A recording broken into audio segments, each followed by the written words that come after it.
The Army's getting a new supercomputer. Will it help soldiers get their pay on time, better track promotions? No. The computer is headed to the Army's Engineer Research and Development Center, or ERDC. Why does the Army, or the military for that matter, need one? Or more than one supercomputer?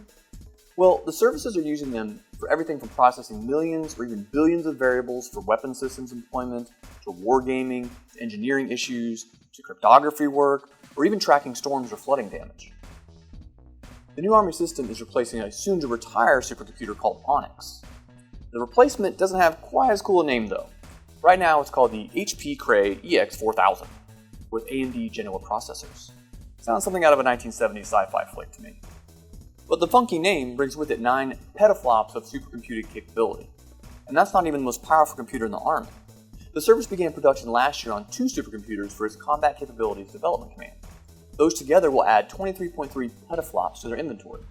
Don't know what a petaflop is? Don't worry, neither did I. So most of us might think of a number like a gigabyte or a terabyte for storage on our smartphones or laptops. But flops measure the device's performance, basically how fast the machine can process an amount of information. So back to petaflops. The supercomputer on a petascale can store and process at least 1 petaflop and store at least 1 petabyte of data. So a computer that can process a single petaflop means it can perform 1 quadrillion operations per second.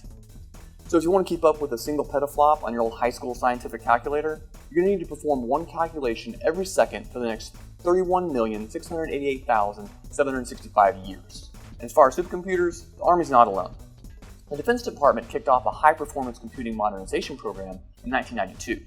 They invested more than $1.2 billion at the Army Research Laboratory Centers and at the Defense Supercomputing Resource Center. I think I first saw dial-up internet in 1993? Yeah, let's not go there. In 2021, the Navy bought 2 new supercomputers. Just one, the Narwhal, we'll leave it to the squids to name their computers after a type of whale. That Narwhal alone is capable of 12.8 petaflops. The Air Force's most powerful computer at the time was the Mustang, and it could run 4.87 petaflops. And this isn't as simple as unboxing your new MacBook. These are room-filling computers, kind of like the old-school mainframes many of us saw in movies from like period pieces in the 1960s, 70s, and 80s, but way more advanced. In July, BAE Systems, a major defense contractor, announced it had been awarded a $700 million support contract just to help run one of the Army's supercomputer programs. The supercomputing isn't just for installations. The Army announced a $12 million contract in 2019 for a specialized mobile structure called a high-performance computer in a container. The program aims to deploy these data processing behemoths to the edges of combat. The Marine Corps began touting its own focus on supercomputers, breaking ground last year at Quantico, Virginia, on its Wargaming and Analysis Center. The center is slated to house its own supercomputer and simulation engines. The previous Marine Corps Commandant described the vision as a kind of virtuality holodeck, kind of like in Star Trek, where top leaders could walk into a scenario and use that computer system and simulations to troubleshoot combat problems, equipment fielding, and scenarios decades in the future. So a fun fact to end on. The iPhone 6, remember that clunky thing way before you got your iPhone 11, 12, or 13?